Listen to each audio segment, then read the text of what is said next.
Hi, everyone. I'm just here for a couple minutes to give you an update on our playground project. We came in March to introduce our initiative to you, and today we have some exciting updates. Um, so, firstly, we had originally talked about only renovating or renovating half the site and doing all of it, like the equipment and the surfacing. But after research and after talking to vendors, we have kind of a new we decided to go with a different set of phases. So do the playground in 4 phases, which I think the next slide will show you. And we named them play. So P stands for play structure.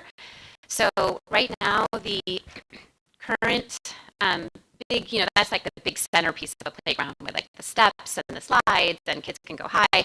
And at the moment it's not accessible. And so our first phase is to remove that and install a new one and then some small pieces around it. So that would go on one side of the playground. And the next phase, which is L, would be the large standalone pieces. So those would go on the other side, and those are more spinners and climbers and individual pieces that groups of kids can play on rather than one big, huge structure. And then the third phase would be accessible surfacing. So we can actually install the equipment first and leave the mulch. And then when we have enough funds for the rubber, we can do the rubber after. If it takes a year, we can do it a year after. If it takes 2 years, we do it 2 years after. But we can at least have accessible equipment. And mulch is technically ADA compliant, even though it's not practical and we want it gone. And then finally, that younger play space in the front of the school. We really want to change that, but that's the last phase. So if you go to the next slide, what basically the first phase is playground area 1, which is on the side closest to the school, where the big structure is. So we want to remove that, put a new swing set in, and a couple ground pieces of equipment. And then in the next phase, do the other side with equipment. So the exciting news, well, actually, if you go to the next slide, so this is the playground as it stands now with the mulch, the old swing set, and then the big structure. And if you go to the next slide, this is not final by any means. This is simply a draft. We're still working on it. But what is featured there is what's called an inclusive accessible structure. It's missing the gray ramp. For some reason, the drawing didn't put the gray ramp in, but it has a gray ramp going up to it. I don't know why. And then someone in a wheelchair or a walker can get all the way to the top and transfer to a slide or activity panels. There's shade built in. So that's what an inclusive structure looks like. Yet there's still climbing areas for children who don't have disabilities or physical disabilities. They can still climb up walls and climb up ladders and still get a challenge of the physical movement. And then as you'll see, a new swing set because ours is 20 plus years old. And then we want to have some kind of animal sculpture climber, though we're not going to go with the bear. So the bear is old news, but it's just in there for the sake of the conversation. And then there's a couple more pieces out there, but the budget. So basically, what does this cost? That's what everyone wants to know. So the scary news is that this costs $280,000. The non-scary news is that we basically could get this playground for $100,000. And how is that possible? We've chosen a vendor, which is Little Tikes. We've just made that choice this week. We kind of compared prices. We compared levels of inclusivity. The Little Tikes rep, she actually has the disability, which she's very forthcoming about, and so she really gets it. And she's been in the industry for over 20 years, and so we feel really confident with them. And they have a program called the Matching Grant that expires December 1st, but basically they have some this play structure that you see here, fully inclusive. It costs almost $150,000, and they will pay for half. So it's a one-to-one match. If we raise $75,000 by that time, they will match the other $75,000, and we can purchase it. So that was a really great discount. But we're actually trying to raise $100,000 so that we can pay for the other pieces. So that's $180,000 of value. But then there's the other $100,000. I'm rounding numbers, so I'm off by a few thousand, sorry.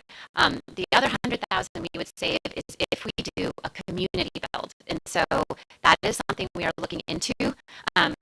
We have not decided, but if we do a community build and get local groups to help us with vehicles and tools, then we can save 100,000 of installation costs, which the reason it's so much money is if you have a vendor come in here from out of town, out of state even, they have to go find all the vehicles, all the workers, and the price tag goes up really, really fast. Whereas if we get community volunteers or even do some local hiring, we'll save a lot of money.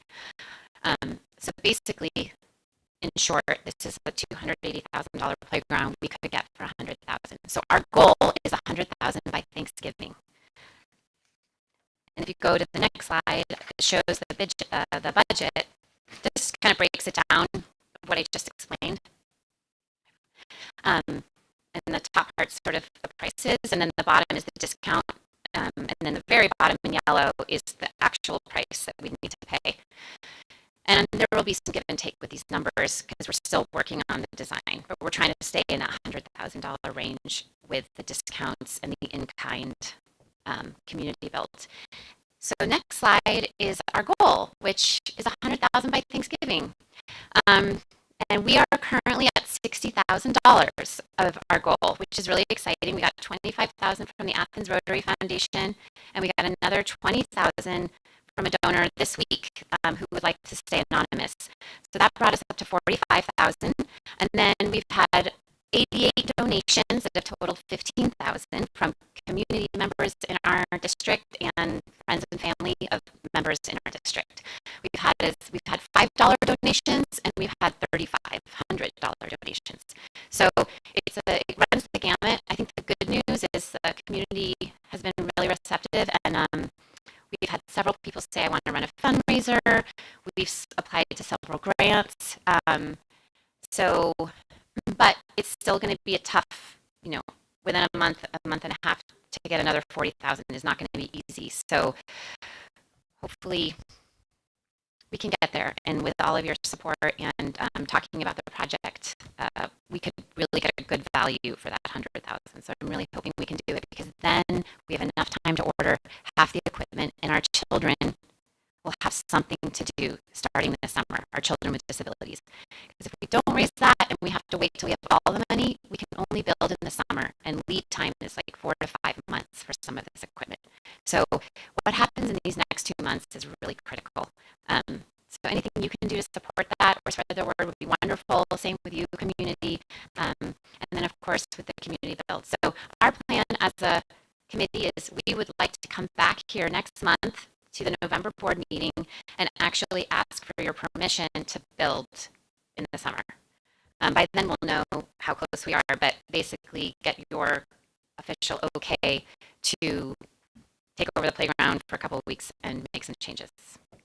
And I'll make sure I ask in a more formal way next month. Any questions?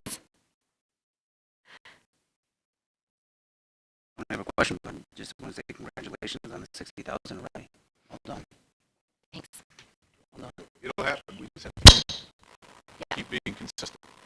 Keep being persistent. Okay, well, that's it. Thank you.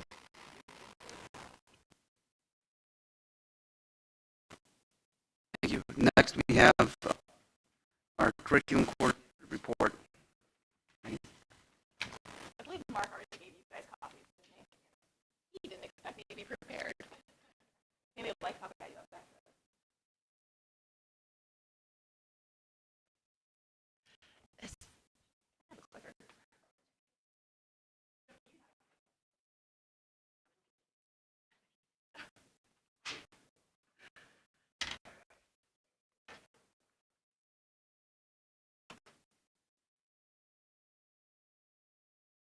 All right, so I'm here to share our district report card. We got it back about a month ago.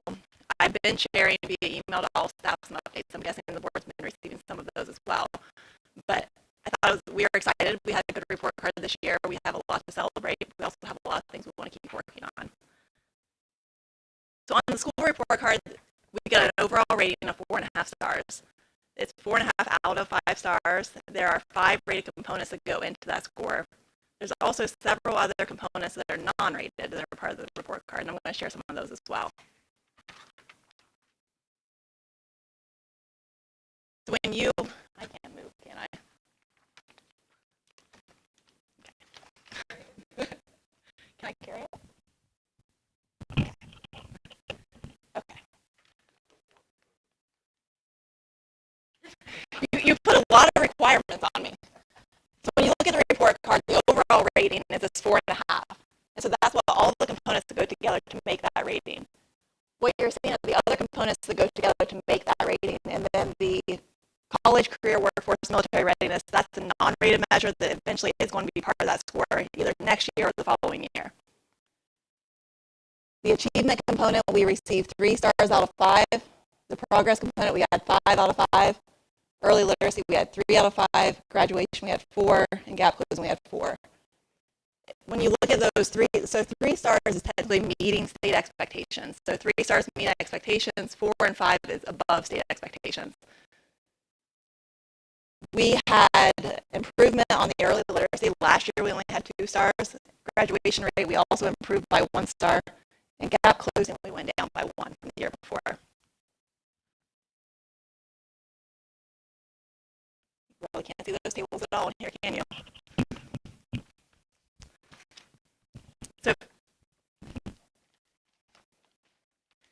So on the right side of the slide, if you look, you'll see the state comparison.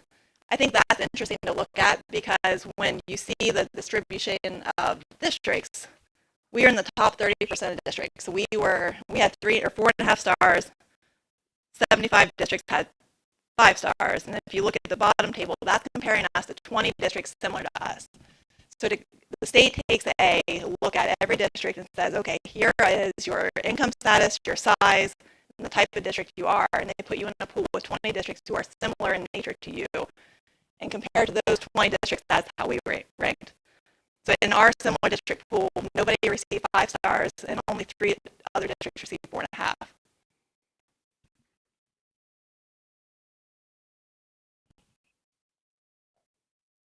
Well, it wasn't the one I printed.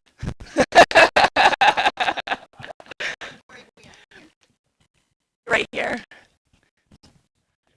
Oh, it's not black. It is black. That is unfortunate.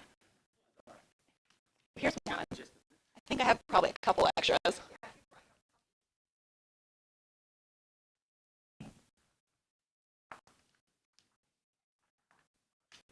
You've seen it.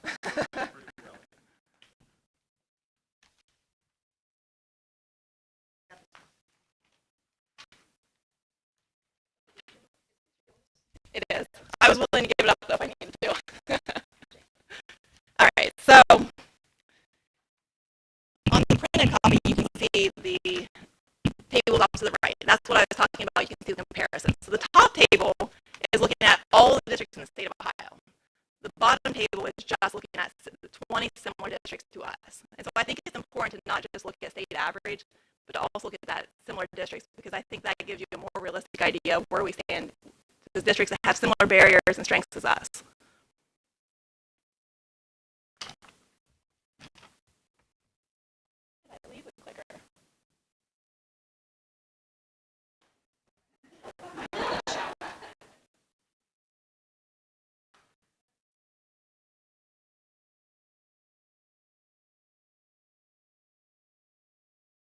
Right, so the next slide looks at the overall rating, how that is calculated. I'm a competitive person, so I'm going to preface that now.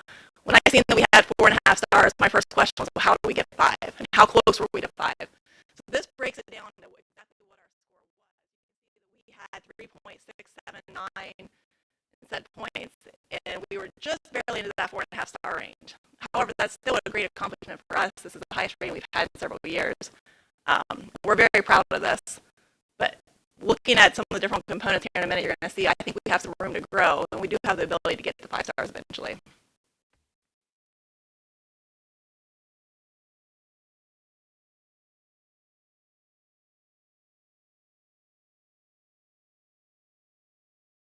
All right, so the first rated component is the achievement component. This is the one where historically you have looked at how many students are proficient or above. They've actually changed how they rate this component. So that table on the right side shows you the number of, or the percentage of students on each assessment who were proficient or above. That's actually not included in the indicator anymore. That's the report only. It's just there for informational purposes. I mean, historically, the goal was always to get 80% proficient at every grade level and every assessment. They've now realized that 80% is kind of an abstract idea, and so they went more to looking at what's called the performance index. The performance index, what it does is it goes through every student who takes a test. They get an assigned rating, so they get proficient, limited, basic, compilation, advanced, and then based on that, they get a weighted score. So the higher a student scores, the more points we get from them toward our performance index. So if you look at that table, you can see, like for example, proficient, you get 1 point, because that's the expectation. If you get more than proficient, you get like 1.1, 1.2, 1.3 on the grading levels. Below proficient, you get less than 1 point in grading levels. So that's the importance of, even if a student's not proficient, our goal is to move them up a level every year, to try to get more points out of every student. This is one of those indicators where we received 3 stars. And my first question was, well, how do we get 4? We were actually very close. We had 78.6% for our performance index. 80% gets you 4 stars. And what that amounts to, if you really look at it, we had 66 more of our students who were limited and basic get in proficient range. We would have had 4 stars. And 66 sounds like a lot, but we gave 2,168 state assessments last year. So percentage-wise, it's less than 1% of our state assessments. If we were in the proficient range, we would have been at 4 stars. So I think that's an attainable goal for us. And it lines up with what, and you're going to see later, we've actually revisited our district goals this year, and our goal is in the next 3 years to implement and get up by 3%. So that gives us that range of getting back up to that higher level.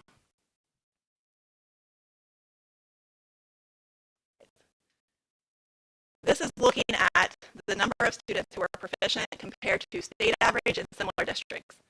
So the green bar, or the red bar is us. The blue bar is similar districts, and the yellow bar is state average. I know it's very small, but if you look at them, what you're seeing is the first graph is 3rd grade. Second graph is 4th grade, 5th grade, 6th grade, 7th, 8th, and these are the high school assessments. And on these ones, it's mathematics is on the left, language arts is on the right. And so you can just kind of look at them and see, like on this one, for example, 3rd grade, the red bar is above the blue and the yellow both. So we were above similar district and state average. And it just gives you an idea when you're starting to think through what areas do we have to focus on, what areas are we trying to grow.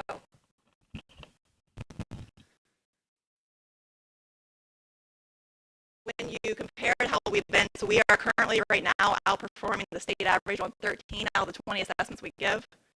We are also outperforming similar districts on 11 out of the 20 assessments we give. The state average performance compared to 2 years ago was the same, and we actually improved. 2 years ago, we only outperformed 7 tests for similar districts. So that's a good jump up for us. So the other part of this indicator they break down is performance index compared to spending per pupil.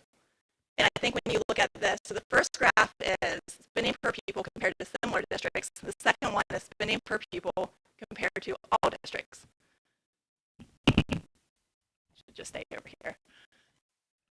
The teacher and me can't just stand there and point. So if you look at this graph, basically the red bars, these crosshairs are state average.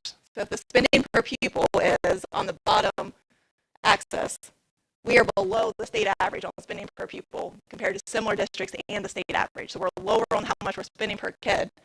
But you can see our dot is above the bar for performance index, so we're actually performing above similar districts and all districts in terms of the performance index. So I think that's a good thing to keep in mind, that while we want to do better, of course, we're doing pretty good, and our spending is below where the state average is, while our performance index is above. I think that's a good indicator of how well we're doing. All right. Next component is progress. Progress is what has been referred to as value added. The value added looks at where a student has scored in the past, and it says how much have they grown or how much did they grow compared to where we expected them to grow. We received 5 out of 5 stars on value added. This indicator looks at 2 years worth of data, and so it has the 21-22 and as well as the 22-23 school year combined together. We did very well. You can see blue is actually the highest level. We have a lot of blue on our graph. Green is the next highest, and then it goes down to yellow and red. So proportionately, we had a lot of growth in a lot of our subject areas across the board.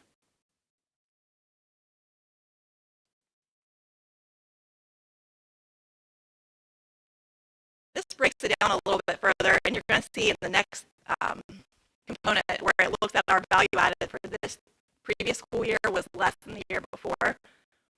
I think that's expected because 21-22 would have been the first year where we did a full scale testing since we've come back full from COVID.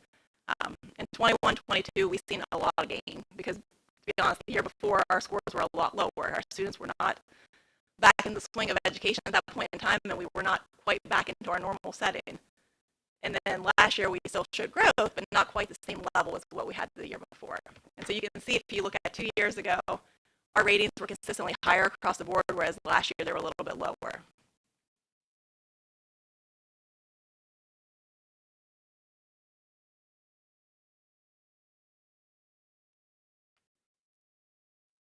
The next indicator is gap closing. On gap closing, we had 4 out of 5 stars. Gap closing looks at how much are we closing the gap between different subgroups of students. Every school has different gap closing measures they look at based on what subgroups they have. We only have 4 subgroups simply because of the diversity of our student population. We have the top one is all students. The next down bar is, I believe it's white students. The third one is students with disability. And the last one, I think, is gifted.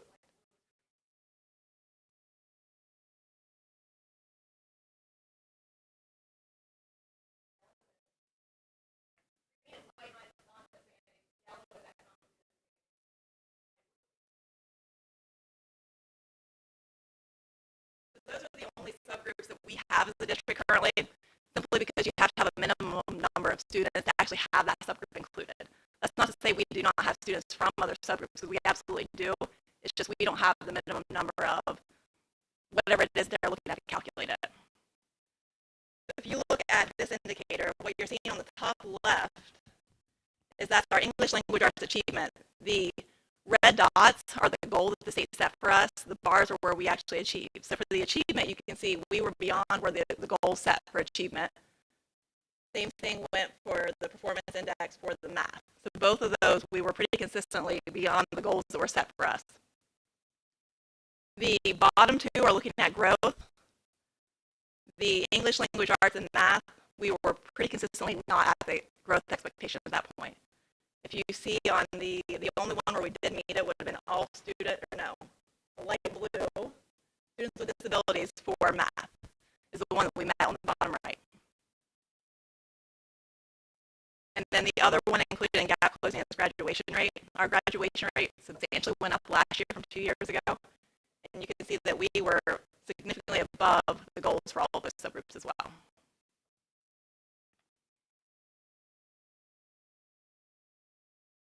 Right, the gifted indicator is part of this indicator as well. We did not meet the gifted indicator overall. To meet it, you have to hit all 3 of the areas for the gifted indicator. So for the first part of it, it's value added. We did meet the value added component for gifted students. That simply means that we show a lot of growth with our students who are identified as gifted. The next 2 components of this one is the gifted performance index. We did not meet the gifted performance index, and the bottom one is gifted identification and services. We also did not meet that one.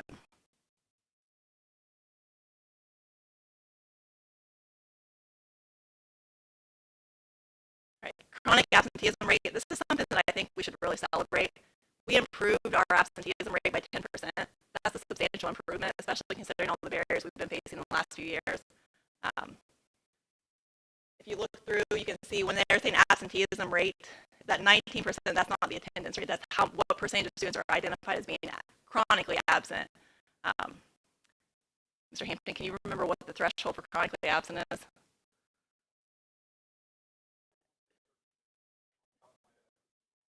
I was thinking it was around 15, but it's a certain number that students could meet, and in that point they get labeled as chronically absent.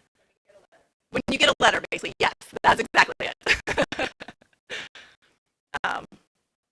But we've been fortunate. I know we've had a lot of people working on different avenues with our students, and that has improved in the last year. And then this last slide is the gap closing component. What you're seeing here is a breakdown of how do we get that gap closing rating. And when you see in the big table, it's showing how many points are possible. So we obviously are not going to get all the points for all those different lines simply because we don't have things in all those different lines or indicators. Like, for example, under the graduation rate where it says up to 10, that's if you would have 10 subgroups. For where we only have 4 subgroups, we could only get up to 4 points. And that's why on the printout, if you see out to the right, where I put the little yellow table, those are the points possible that we had available to us.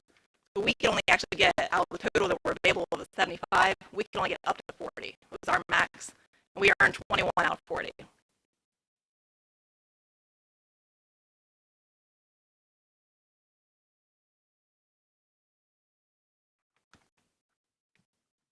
The next indicator that's included in the report card is early literacy. This is something as a district that we have been placing a lot of emphasis on in the last year and a half to 2 years. There's a lot of moving parts that go into the early literacy component, especially when you start thinking through that it does not necessarily include a lot of proficiency tests like most of the indicators do. It includes a 3rd grade assessment, and that is the only one. The other components to this are based on our local screeners. So how it breaks it down, if you look at the very top table, it goes down through, the first thing is performance on the 3rd grade reading assessment. So that's 70-something%. That's how many of our students were proficient in 3rd grade last year, which is an excellent percentage for 3rd grade. The next one is retained from 4th grade. We did not have any students in our district retained last year, so that's another area for celebration. So all of our students were promoted last year. And then the final component that I have a star beside is improving K-3 literacy. So that indicator looks at our local screeners, and we basically go from fall to fall. So it looks at a cohort of kids. So every year when kids first get back, we give them a reading screener. When they get here in the fall, we administer it. So our current kindergartners, when they came in, they took a screener. Then this year, if they're 1st graders, they take a screener again. And we compare how many kids were off track kindergarten to 1st grade. And then we do 1st grade to 2nd grade, 2nd grade to 3rd grade. And it follows those cohorts. And out of the kids who are identified off track one year, what we're trying to do is move them to on track by the following year. So there's a lot of different moving parts in that one. That's obviously one that we're working very hard on right now. As you can see, it's our lowest component. It's the lowest for every district around. It's a hard one to get. But because I think last year it was around 30-some% is what we moved from off track to on track. The next slide, one thing I wanted to just, it's not necessarily part of our current report card, but something I wanted to talk about.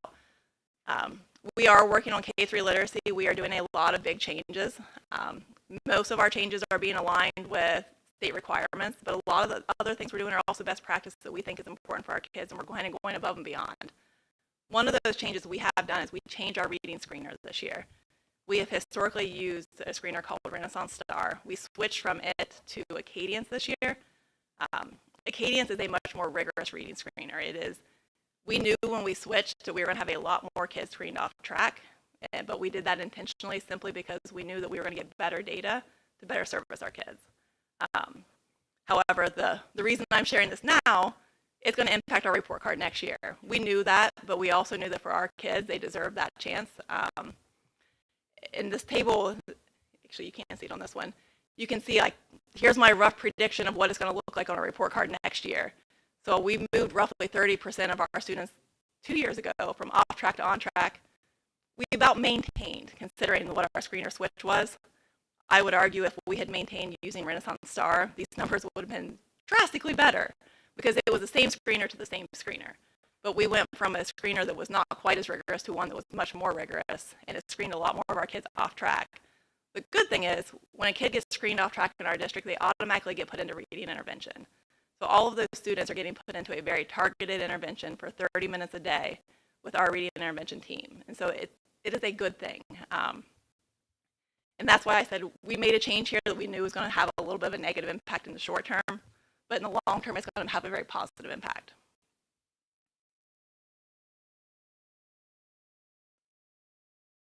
Graduation rate. This is one of the things that I think is probably most worth celebrating on our report card in terms of improvements. We went from 3 stars to 4 stars. What this shows is that we are graduating more of our students than we did 2 years ago. I think that's to be expected considering some of the different barriers we've had, but you can see that the 4-year graduation rate has improved by about 2% from 2 years ago. And you can see where we compare to similar districts and state average, we're also doing better there as well.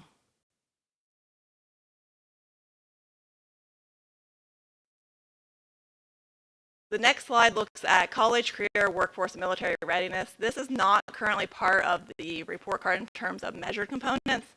Right now, it's information only. My experience, the department does not do things that are information only for long. It's probably going to be part of it. I believe right now it's anticipated to be part of it next year. However, they have set that as a soft date based on once they get some different things in place at the state level.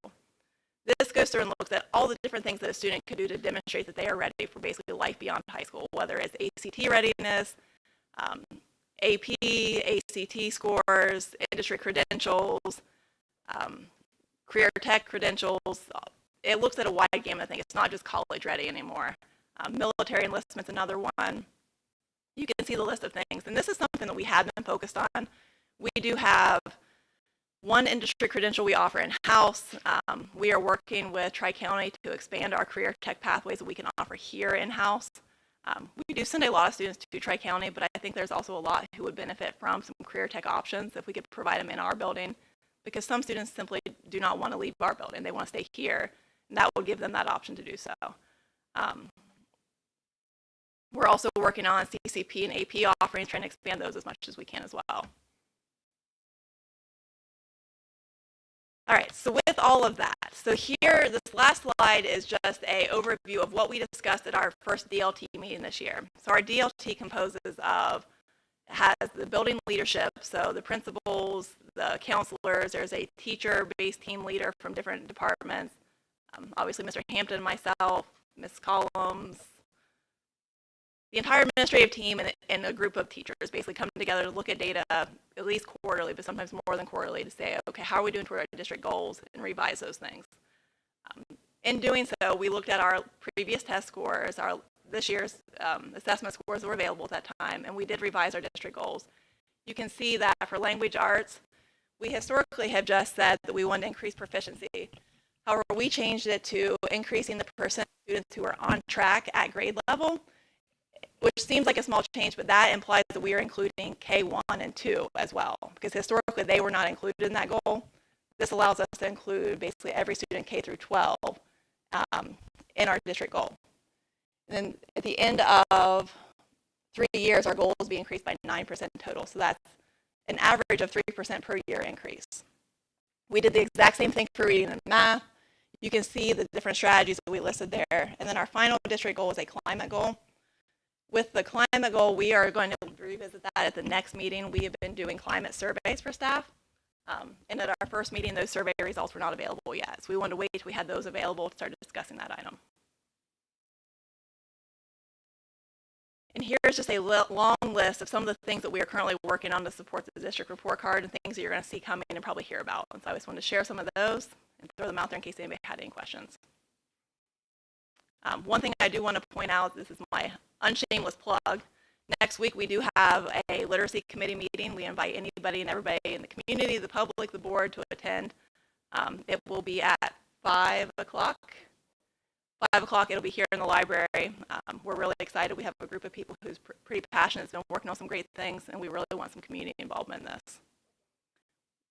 It is 10/18, it's next Wednesday.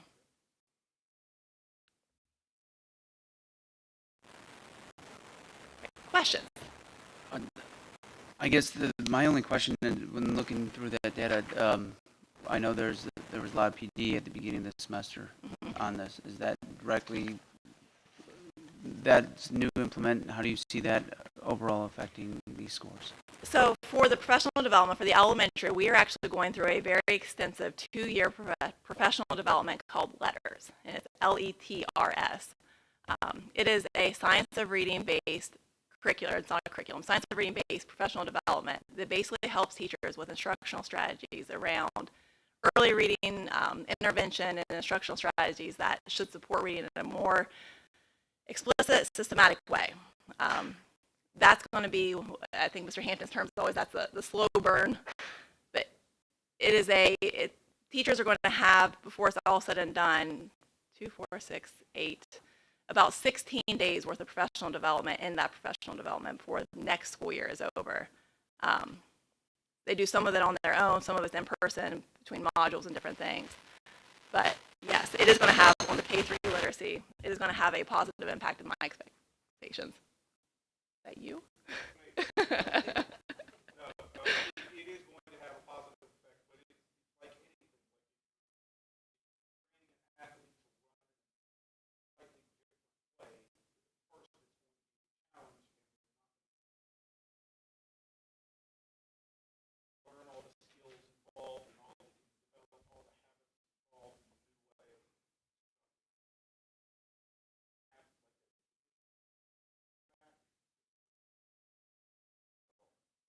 And the other piece with the professional development, we were very intentional about when and how we did it. We need to do a curriculum adoption for our elementary. At the end of this school year, before next school year, we need to have a new curriculum in place. We were very concerned. We wanted to make sure our teachers had the knowledge to understand what type of curriculum to look for. The state's actually going to provide us with a list of options we're allowed to choose from. It is supposed to be out in January. But without having this knowledge basis coming from this professional development, I don't think our teachers were prepared to even know what type of curriculum is going to be required or how to implement it. So this is laying the groundwork for that new curriculum to come. And I think when all the things start coming together, it's going to be a much better product for our school. Mm-hmm.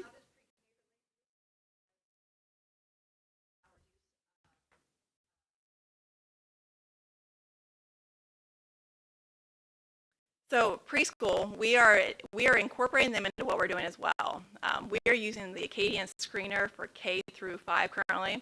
They are using a screener called Pelly, which is the Acadian's preschool version. That way we're going to have reading data for our preschool students here when they hit the ground in kindergarten as well. The preschool is also being trained in this letters training, the preschool version of it. So they're getting the same type of professional development that our K-5 teachers are getting. And then they are also going to be getting a new curriculum at the end of this year, along with the other districts in our ESC preschool consortium. And then the OU students are an essential component of what we're doing right now. And we have multiple different facets of that process. The first part is we have a partnership. We have the OU partnership where the junior candidates come here. I think we have roughly 15 of them in place right now, where they come several days a week and they help the teachers provide small group instruction. If you walk through our elementary on any given day, you're going to see kids pulled out in the hallway in small groups, kids in the classrooms in small groups, and most of that's being allowed to be we're able to do that because we have the extra hands. The wonderful thing that we have that's really helping all of that as well is Shauna Costable is our literacy coach. She is also the person who oversees our partnership. And so she is directly working with them to improve their ability to do reading and instruction. And then Shauna also has the 5 fellows who are basically half-time teachers who we have a small contract with Ohio University, and they're here every day, 5 days a week, all morning. They are the ones doing the targeted intervention. So basically, Shauna and her 5 fellows, so 6 people, go to every grade level for 30 minutes a day and pull out our students who have been identified by our screeners needing intervention.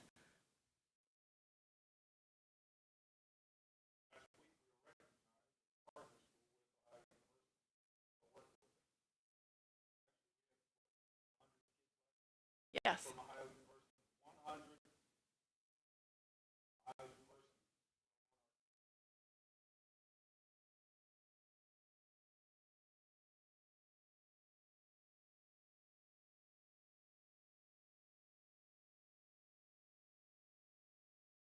For the report card, components of it have. So historically, the state on some of the different indicators, they set an abstract, here's the goal.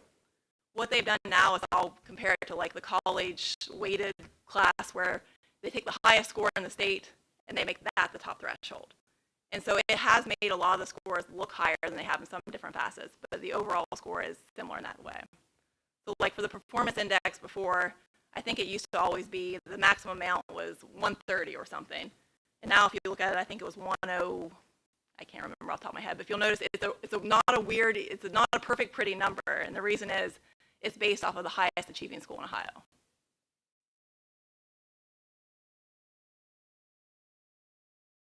for the sake of saying it, I think it deserves to be said. Thank you for pushing the professional development to your and the rest of the team. It's something that hasn't been hard pressed to be meaningful, and seeing this is going to pay off most definitely for our staff as professionals, but also for the kids in the near term. So thank you. Our teachers.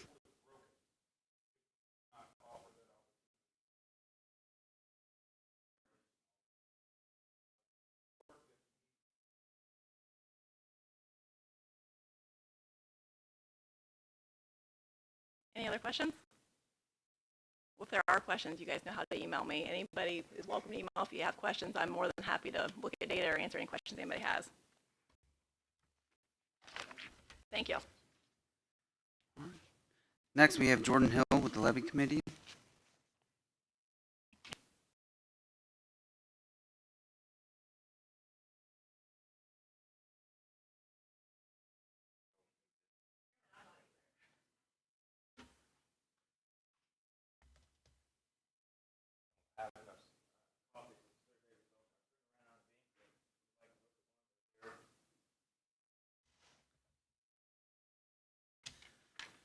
All right, so my name is Jordan Hill. I'm here tonight as a resident of the Alexander Local School District. Many of you probably already know I am a teacher here. I've also coached basketball. And if any of you happen to receive a survey within the past few weeks, that survey came from our committee. And this survey was put out there to the district to just gather information for the upcoming renewal levy that's happening in November. We sent it out digitally, printed some QR codes, had some of those out at the area businesses within the district. And in the end, we ended up with 102 responses, which is short of what I was hoping for. I was hoping for a few hundred, but I understand people were busy. And I know our youth sports really helped us in pushing this survey out because they have the all text, basically, system, if you will. So I'll just go briefly through some of these results to begin. And the first question basically asks, what's your best affiliation with the district? And you can check more than one box. I don't think, honestly, maybe I worded that.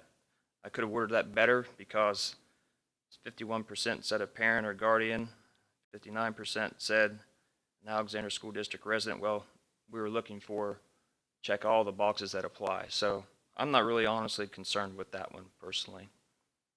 The second question, though, did ask your main source of information about Alexander local schools, and 27.5% selected talking with their community and neighborhood, while 26.5% mentioned employees, and third was Facebook, good old social media. So those were the top three for question number 2. Third question asked about your age, and the vast majority of our people who responded were 26 to 50 years old. That was at 58%, which tells me that a lot of these people were parents. 26.5% were at the age range of 51 to 65. Moving on to number 4, we ask if you plan on voting in the election regarding the school district renewal levy. An astounding 82% said yes in person. We plan on doing so. The fifth question simply asks the township or village they live in, and I feel pretty good about this one because we had a wide selection of our townships and villages represented by this survey. Now I guess you would call this maybe the money question. It was asked if the election were today, would you vote for or against the levy? 47% stated they would vote for the levy. 32% stated they would vote against. And 20% stated they are still considering their choice. Now, what's the margin for error in the survey? We don't know. I'm not Fox News or CNN, okay? So, Did it go out to a lot of parents within our district? I think so. I think so. That was our biggest avenue, if you will, to get this survey out there. We will see in November, obviously, what the results are, but perhaps this gives us a little bit of a preview. We also did ask a question about some main reasons for voting for or against the levy. To me, there was no surprises. Many people stated about to keep the district moving forward. Many people talked about Spartan pride.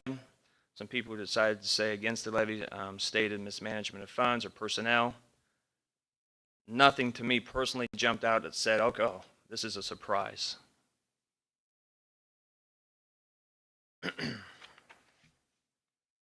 I do have a few other things to address, but before I move on to them, if anyone happened to have any questions about the survey, I'd be happy to try and answer those things.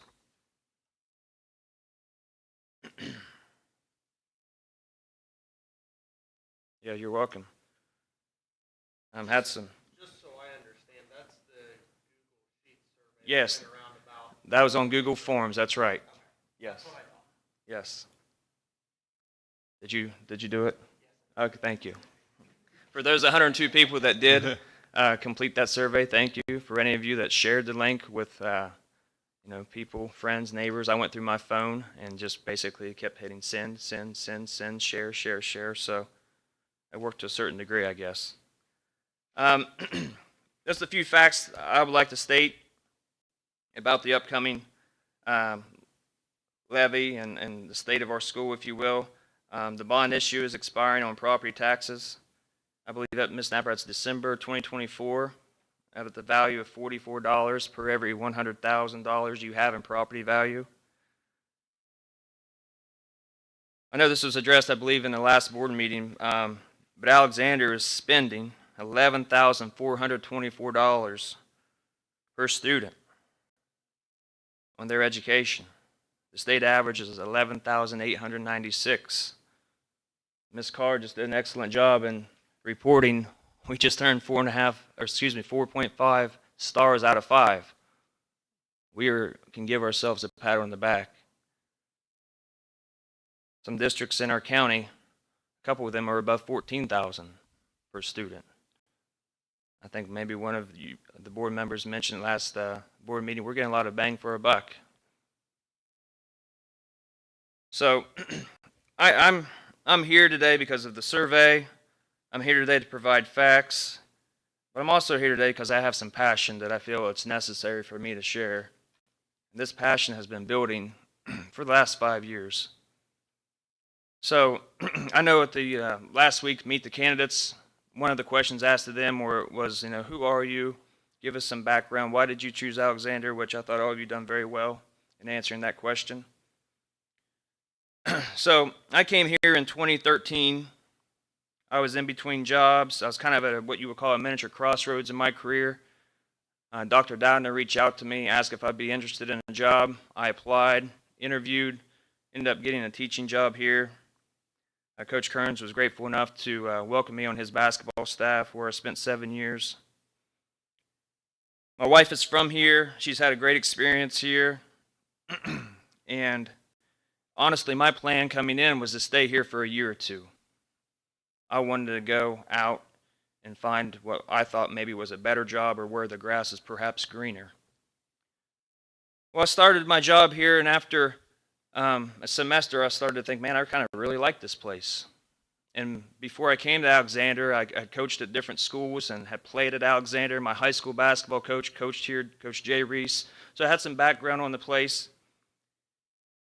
And I started thinking to myself, maybe this is the place I need to be. Well, it just so happens, I came home from school one day in the spring, and my wife was there, and she was in the other room, and I came to our kitchen counter, and there's all these weird things on the kitchen counter. I'm like, what is this? I've never seen this before. It's pregnancy tests. They were all positive. Welcome home. So now, my attitude and way of thinking was, okay, now where are we going to raise a family? As you all know, if you're parents, that's a big decision. So I'm glad I had a good experience in my first months here, that's for sure, because that made that decision a whole heck of a lot easier. We chose Alexander. Just a few years ago, we built a house in the district, so we're in it for the long haul. My wife is helping coach volleyball here. We have a lot of connections here. So that's where it kind of started for me. But I also have to rewind back, 2023 to back to 2019. In June of 2019, I got to ask everyone. This is the teacher in me. I got to have interaction. And I'm like Miss Carr. I want to go up here and move, but I know I can't. But if anyone raise their hand if they've ever been to Disney World? If you've been to Disney World, especially in the summer months, it's very hot. Very hot. Well, it just so happens, in June of 2019, my wife had this great idea, what I thought was a great idea at the time, to go to Disney World with a 4-year-old and a 1-year-old. Surprisingly well. I'm glad they had a pool where we stayed.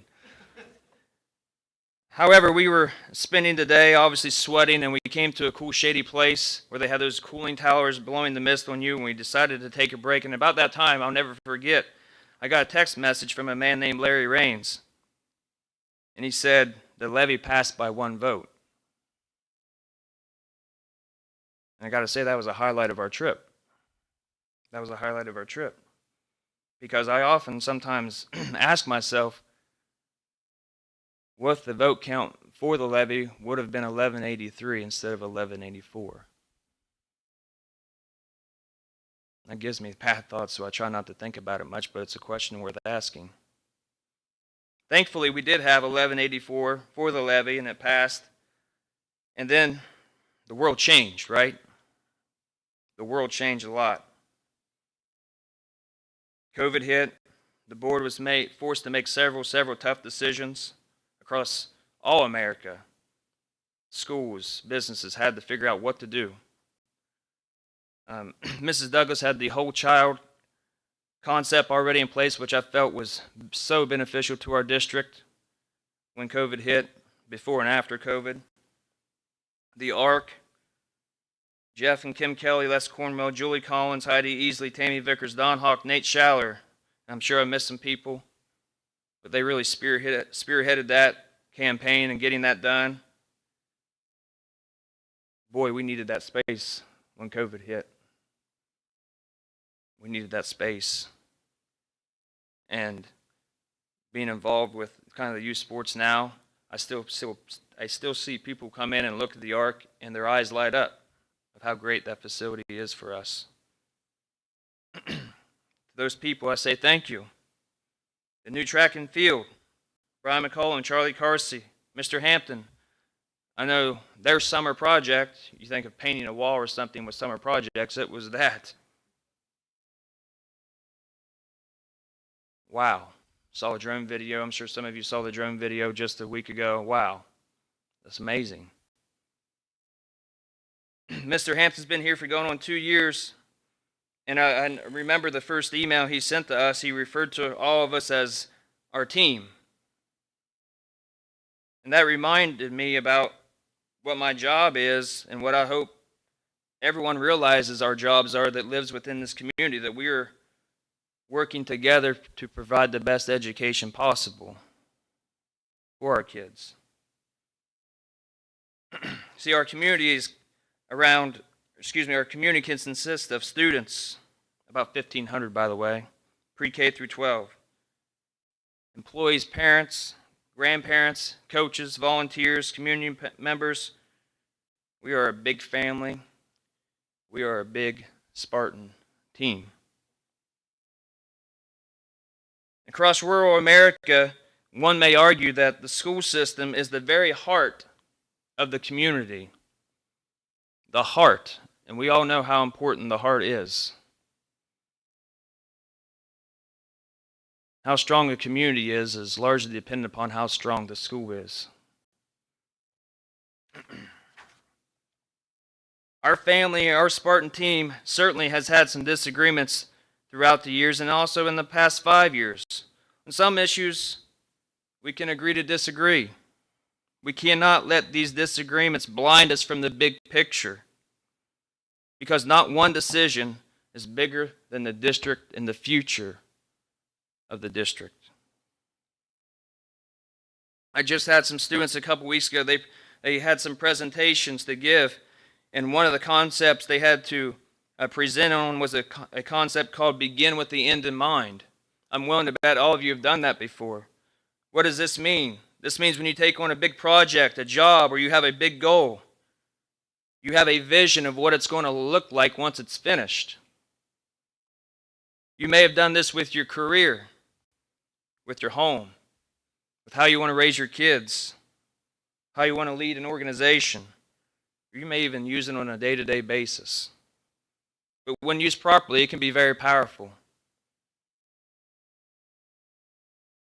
For that 32% of people that's undecided on how to vote, I ask that you consider some of these questions. What do we want this school to be in 5 years? With or without the levy? Another question, going a step further, what do we want this school to be in another generation? 25, 30 years down the road. Now we can rewind 30 years ago back to 1993. This building has obviously changed since then. Some of you may have been here in 1993, and you can remember how strong the community was and what the culture of our school was. I remember coming up here as a kid in 1993 watching sectional final basketball games because my school, Southern, was playing in them. But now we're in 2023. Fast forward to 2053. What's it going to look like? It's really obviously up to us. So I have to ask another question. Does anyone wake up to start their day ever wanting to be average? I didn't think so. Do we educate our kids to go be average members of society? No. If resources have to be cut, I'm afraid to say that we're going to be headed back towards average. Yes, we'll roll up our sleeves. Yes, we'll put our heads together. Yes, we'll try to figure things out. But obviously, we're going to make the job much more difficult. And the resources we do lose, will they come back? Part of me is afraid that we could get used to being average. We are creatures of nature. We usually work to the expectations that we set for ourselves. I know many of you probably agree with me when I say that average isn't good enough. So I close with this. The school system, as I mentioned before, it is the very heart of our community. And what we supply this heart determines its strength, its ability, its resiliency, longevity, and its culture. In other words, we determine the future of our school system. So we have to ask, what are we going to supply the heart? And just remember, we are all on the same team. I think sometimes that gets lost when we have disagreements. We're all on the same team. I have seen Alexander come together on many occasions. I've seen it personally. I've heard it from other sources of how the community has rallied together for certain events, for certain people.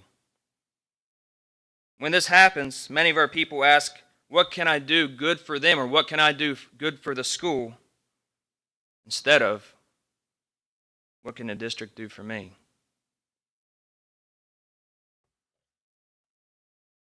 I had to share the passion that I have for this school. And I just hope some of those points are considered by you all, by anyone seeing this board meeting tonight. Go Spartans.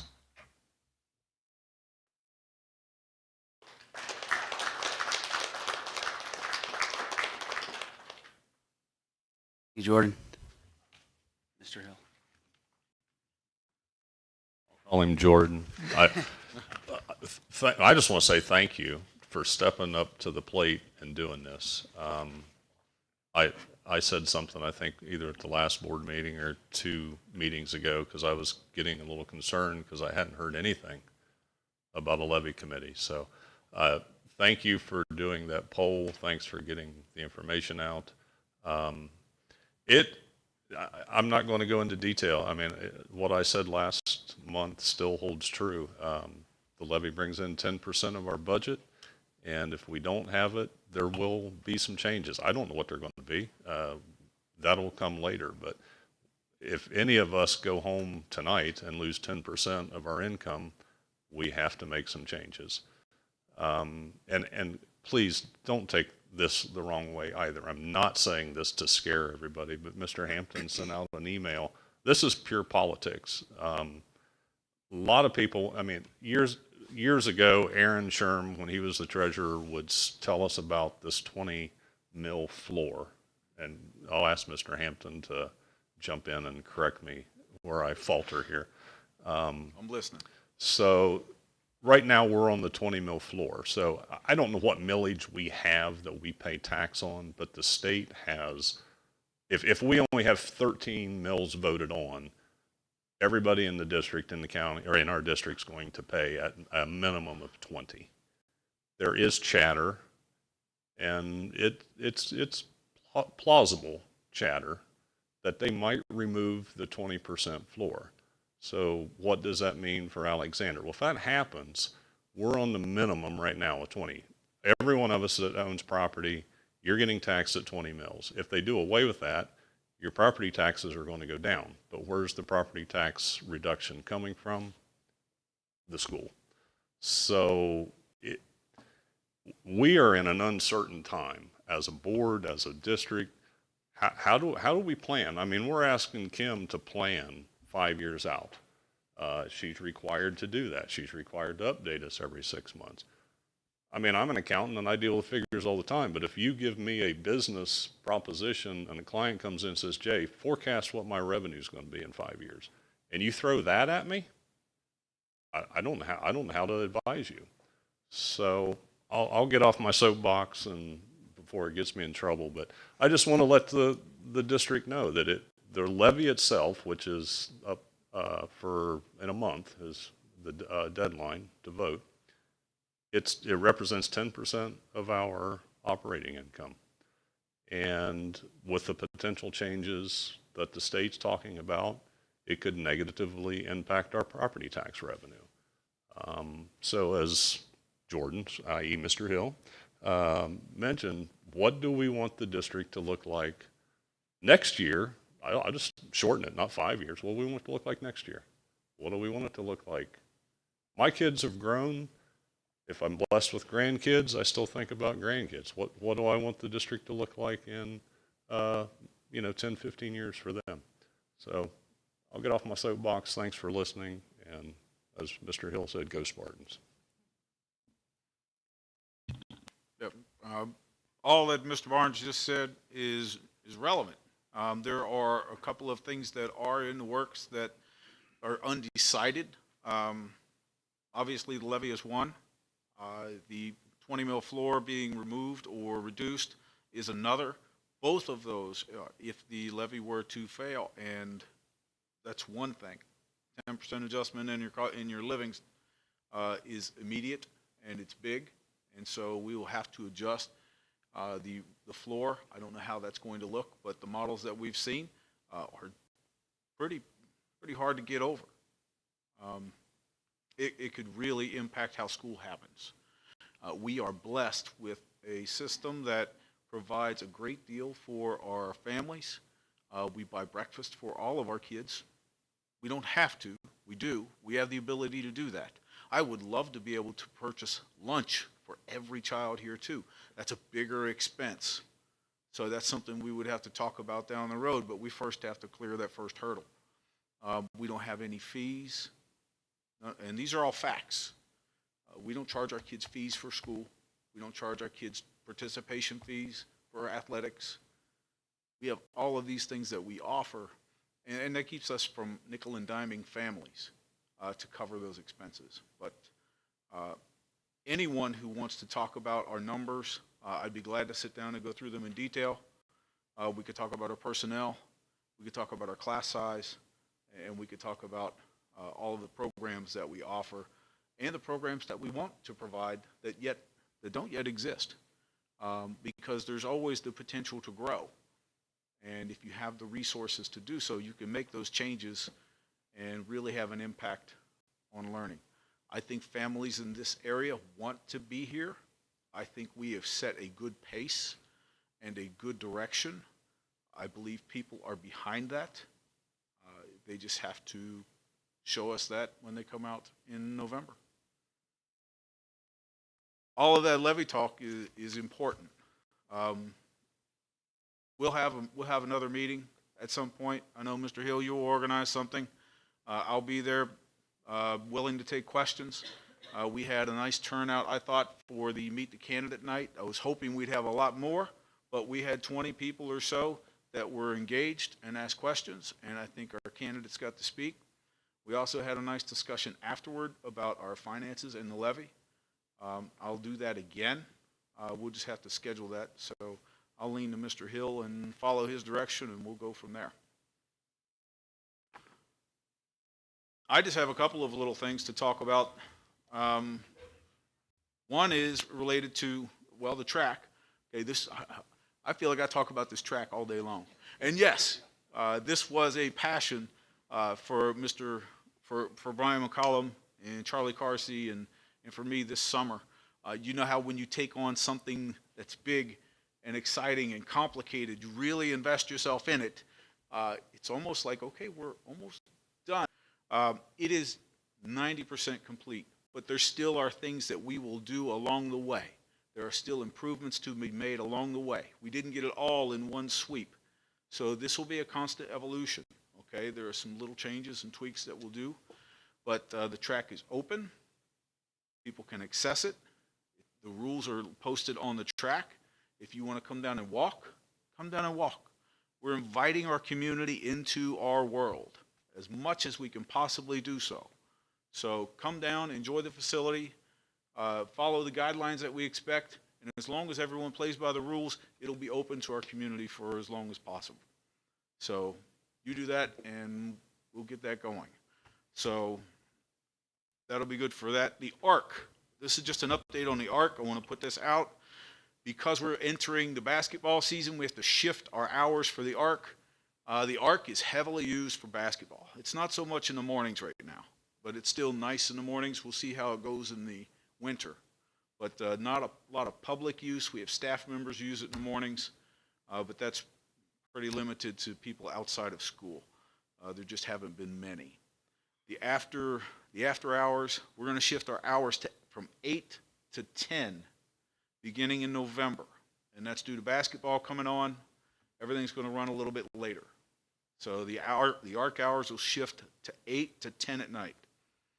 And staying on the athletic theme, just want you to know, last week was our official appreciation week by the Ohio High School Athletic Association. I received a call from Dave Ute, who is over the OHSAA, thanking Natalie Lucas, our new athletic director, for all of her hard work in making the officials who were on site for our contests feel welcome. She provided little gift bags for them from the teams, went out of her way to make an extra special fuss over all of the officials who come to us. And Dave Ute from OHSAA called me personally and said she's done a great job, and we really want to congratulate her on that. Couldn't be more thrilled with her in that position. So, Can I you about the lines, about how, correct me if I'm wrong, the lining, because the new track, it's the premium of premiums beyond D1 college tracks, it will, I forget the word she used, there's some type of oil that comes out for the first 2 years. Oh, yes. The lines. yes, we just had, the final step in all this was the painting of the track. Okay, you got to put the lines down and have everything marked out. Everything is to spec. It is a full 400-meter track, just to spell all that rumor. It is a full competition track. But the lining, because in the rubber that is laid down, there is still oils that are expelling from the rubber. The lines will have to be repainted again in a couple of years. And after that, they'll be in and set for probably 5 to 6 years. So, but there will be a quick turnaround on the second coat of paint just because of the oils that are coming out. So, yep, there you go. All right, we're also going to add one little tidbit for the track. We want our public to stay out of lanes 1 and 2. We'll put a little sign down there to remind them because those are the most heavily used lanes. We want people to use it, but we want them to stay out of lanes 1 and 2. So work on the outside, and we'll be fine. All right. Thank you, That's it. thank you, Natalie, for your work there, and you're welcome for reminding Will. I don't have any public participation on agenda items, so we have the consent agenda. Any items need to be removed? I look for a motion. Second. Roll. Yes. Yes. Yes. Yes. Yes. Under items for board approval, it's recommended that the Board of Education and meeting all state and local requirements. We have Sarah Crawford, Kelly Jarrett, Adam O'Brien, and Cecilia Reynolds. So moved. Second. Discussion. Are any of these positions new? No. No. Roll. Yes. Yes. Yes. Yes. Yes, and welcome. Business initiated by board members. Board reports. Then we have one public participation. We have Erica Hillen on a safety. Please step. Welcome. Hi. Heavens to Betsy, trying to scare me out already, are we? Well, I was coming here because an issue was made aware to me, I believe it was Friday. I got a phone call. One of my students was injured on property. This resulted in a broken elbow. Also occurred by another student. When I wanted to know more about what happened in the issue, I was met with a lot of issues of we don't know. There was a lot of blind spots outside. The cameras either were not working or malfunctioning. So it's a safety concern that I bring up to the board of the camera systems that you have indoors and outside the school. I'm not the only parent that's bringing this up. I've been approached by several parents who have similar concerns, where several years now they've reported bullying issues, even students claiming things of teachers and staff, which this is not just a concern for the students, but also the staff. Because the he said, she said's got to stop. This is easily combated if there are cameras available and actually watching all corners. The incident in question actually happened outside. There was staff members available, but none of which saw the accident. No one helped my son. The only thing that was offered was a door opened, but nobody actually did anything. I had to push to get some things looked into. I was also informed from the resource officer that's stationed here that she has requested that there's a very big problem with the malfunctioning cameras, or that there are none, in place of where the students gather. Students are aware of your blind spots. It's very clear. And I think the bullying issue and other safety matters, again, not just for students, but for staff, if there's any way in this new levy or future budgets that we can fix this problem before it becomes more of an issue for the safety of our kids, before someone gets hurt or someone becomes hurt so much, because counseling a victim is not enough. It has to stop. It has to stop all the way around.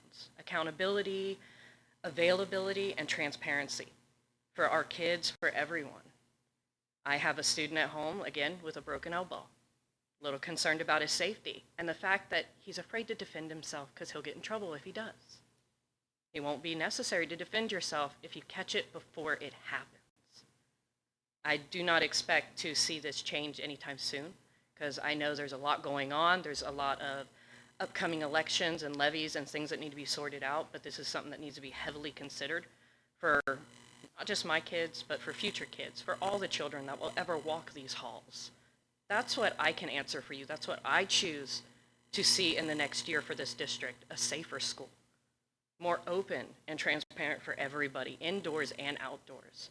So when parents have their kids here, there is no matter of, well, did anyone see it happen? Well, is there any proof? No, there is camera footage, there is proof. There is no more questioning as to how do we deal with it. You have the footage, deal with it accordingly.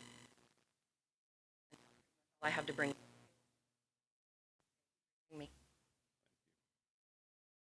you very much. I just want to say that no political, whatever going on has anything to do with the safety of the kids. I would hope not. I appreciate it. I really do. Thank you. Then we have the addendum item. Well, I should state before we go there, our next scheduled meeting will be November 8th at 7 p.m. here. Does anybody have any conflicts? All right. Well, we should have some news on that day. So, I don't foresee any action after the executive session, but I make a motion to enter executive session to discuss matters required to keep be kept confidential by federal law, federal rules, or state statutes by Division G5 or Section 121.22 of Ohio Revised Code. Need a second. Before you make that motion, I came in late. Is it too late to just say something for a couple minutes? Concerning what, do you mind? Just public participation. Technically, we have to table motions on the floor. That doesn't matter. Nobody cares about those rules. Yeah, sure.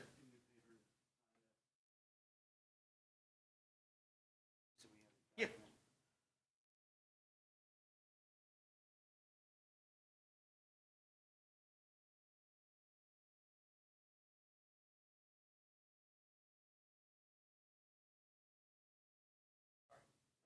I didn't realize I had to do that, or I'd have done it when I came in. So, some of you know me, some of you don't. I'm Jarrett Bright. I'm a resident of the district. My business is in this district, and it was brought to my attention a couple weeks back. There was something said couple years back, and I'm just going to read it. With a wife as a teacher, one current student, and 2 future Spartans, I never thought I would question my ability to vote yes for the Sir, levy. if you're trying to make a complaint about an official or anything like that, that's for executive session. I'm not making a complaint about anyone. Okay, please. I never thought I would question my ability to vote yes for the levy. My wife, my kids, my community. But recent actions by the board and superintendent have me questioning this very thing. So my question to you all is this. How do we vote yes for our students and teachers with no trust that our board and superintendent will allocate the raised funds appropriately and with the welfare of all students in mind? Does anybody on the board know who wrote those words? You don't need to play coy, sir. You can just ask me if I said that. And that is exactly why I said it. And that's exact. Do you know where I posted that to? I do. Where? It was posted on Facebook. To where? A group on Facebook. What group? I don't see the relevance. Okay. That was on the Say Yes committee.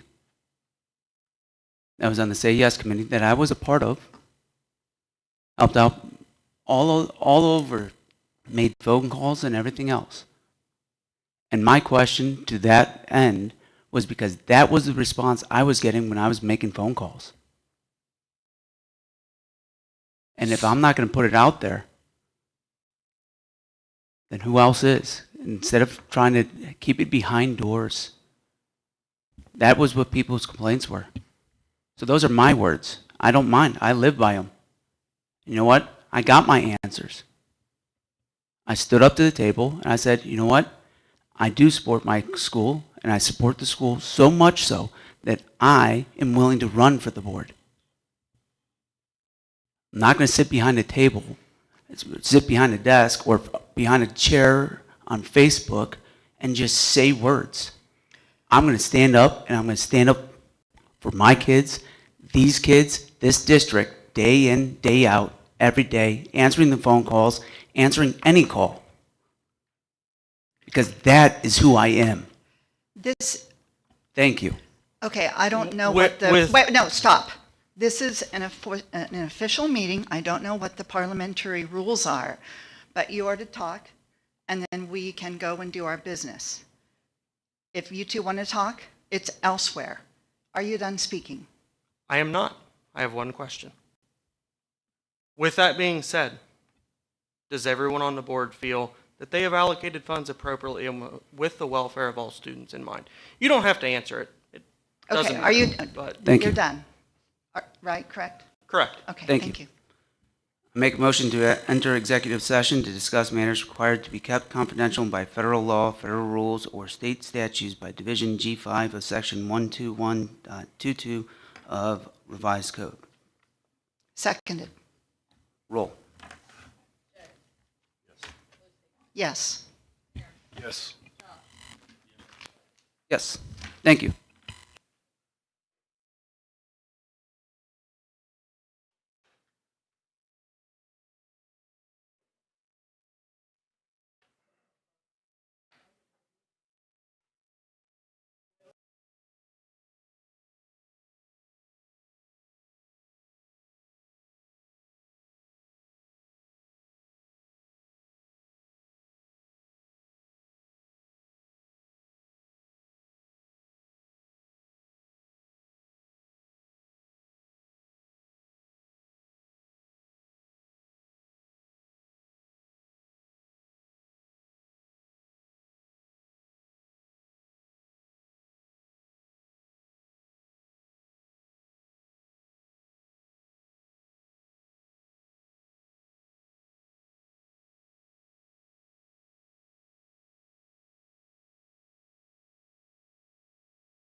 All right. We got to beat 8:30. The time is now 8:29. We're back. And I'd like to make a motion for adjournment. Second. Roll. Yes. Yes. Yes. Yes. 13 seconds to spare. Oh, do you have a goal in mind? Oh,